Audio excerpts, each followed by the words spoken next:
dia buka split-splitnya karena dia tahu Hiko bakal mukul ke tempat landingnya dari Raftar Guardian. Betul. Udah dipredik gerakannya. Dan ini berarti masih terbilang menjadi game tercepat dari M6 Swiss Stage. Ya. Dari 4 game yang udah berjalan, ini yang paling cepat teman-teman. Paling cepat, ini yang paling cepat. Benar, Ya. ini yang paling cepat. Buset deh. Iko juga tadi tuh bener-bener udah bikin kayak Bennett Rage. Wah. penetrate-nya tadi pas banget itu. Masalahnya kena 2 orang dan yang tumbang satunya sekarat.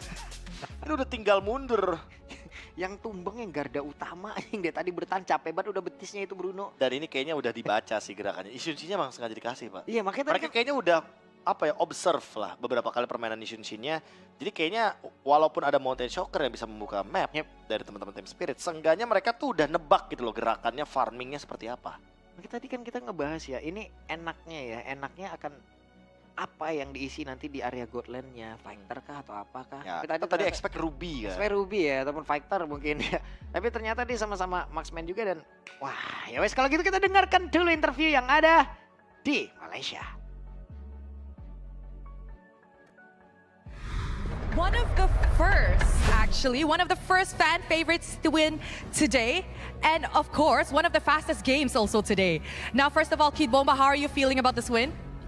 I mean, we were coming in to win it, so we knew that we were going to win, but we're just waiting for the rest of the matches now, waiting for our next opponent, and yeah.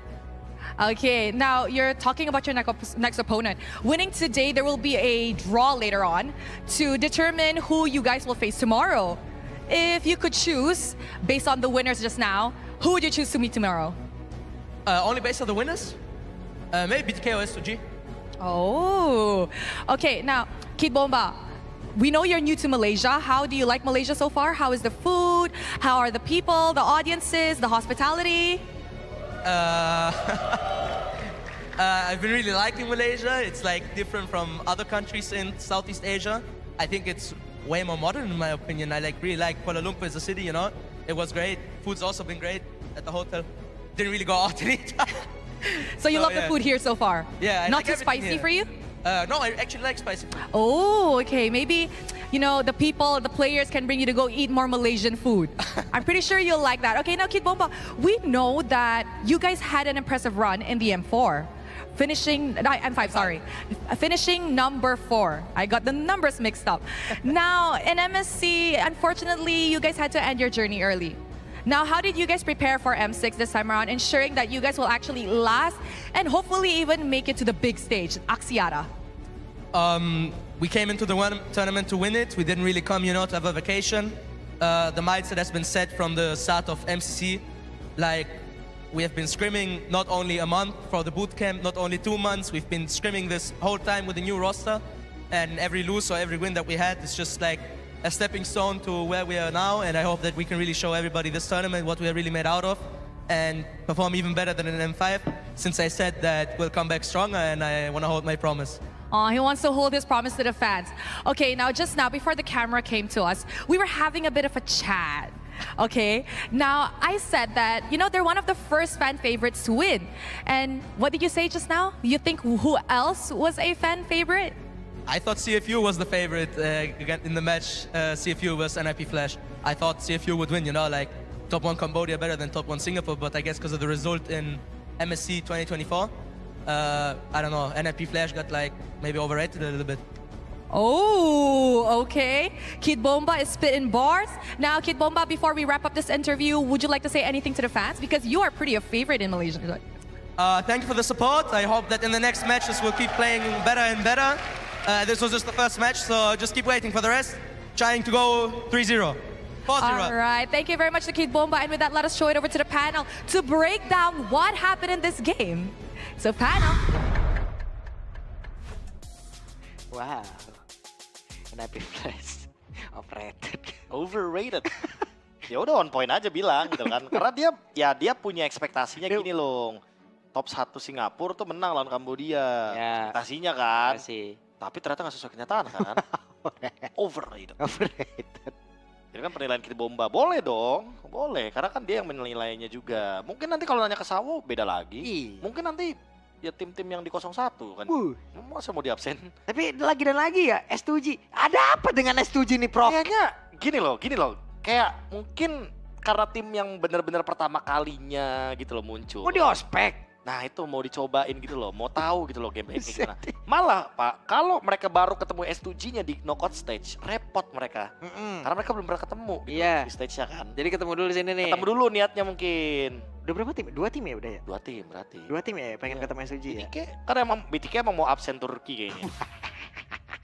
Beda kalau itu ya. Beda kalau itu emang. Kalau BTK emang udah persiapannya Emang beda lagi tuh ya. beda deh. Ya udah kalau gitu kita lihat nih item build-nya ya teman-teman ya. Boleh. Beatrix di awal-awal Bang, gimana sih Bang? Beatrix kenceng banget. Dah, tuh lu lihat dah tuh. Nah, Beatrixnya punya attack speed karena dia menggunakan Swift Boots, lalu dia juga menggunakan 1 buah Malefic Gun. Langsung. Ada Blade of Despair juga, ditambah lagi tadi ya. Ada si Halbert. Itu juga bikin attack speednya meningkat. Haskell pula nambah lagi Pak jadinya. Kayaknya tadi dia bikin Vampire Malade ya kan. Terus Haskell-nya udah ready, tambah lagi attack speednya pakai Wind of Nature. Jadi ketika nanti dia disamperin sama Eurokotsu atau bahkan mungkin sama Aurora, seenggaknya dia udah punya pertahanan gitu loh dengan menggunakan Wind of Nature. Jadi dia nggak bakal gampang untuk bisa di take down. Dan memang jujur melihat Sawo dari tadi benar-benar ngebukain jalan banget ya buat si Hiko-nya ini. Aku merasa memang jangkar permainannya tuh gara-gara Hiko-nya ini baru. Dan kayaknya mereka akhirnya udah nemuin nih playstyle gimana caranya memanfaatkan damage dealer. Kayak kalau kita kan bahasanya kayak pas pam Hiko gitu kan. Wush. Kan ke bahasa kita. Betul. Kalau bahasa Mirko katanya protect Mr. President. Ah. Beda tuh. Makanya jadi emang playstyle-nya tuh sebenarnya namanya sama. Playstyle-nya pun mirip gitu loh. Jadi jaga marksman intinya. Ditambah dia bawa Malefic Gun. Pantesan tadi sekali meledak segitu damage-nya. Begitu guys. Trill sama Trill Master Assassin. Master One Boom Assassin. Charge. Assassin juga. Oke, Assassin kalau begitu juga, coy. akan saya tiru. Tapi ya jujur Pak, ngelihat bagaimana Fashion yang dari tadi di pressure ya. Ya. Dia pun sebagai mid laner nggak bisa berperan lebih daripada ini karena emang efek sisinya sangat sedikit sekali. Dan Markinya tuh kayak bukan tipikal pemain yang bisa membawakan instant sisi power. Contoh kalau tadi ya misalkan ini adalah Tigreal dan Povius, mungkin akan ada cerita yang berbeda.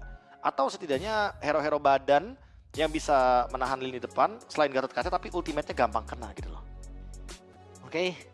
Ini setelah dari set talent emblemnya, dari itemnya ya teman-teman. Tuh, ini udah kelihatan lagi nih siapa yang mengatakan damage yang sangat besar, siapa yang menerima damage yang sangat besar pula. Wah ini kalau kita lihat dari pemilihannya memang tertuju kepada Team Spirit dengan 74.000 total damage dealt.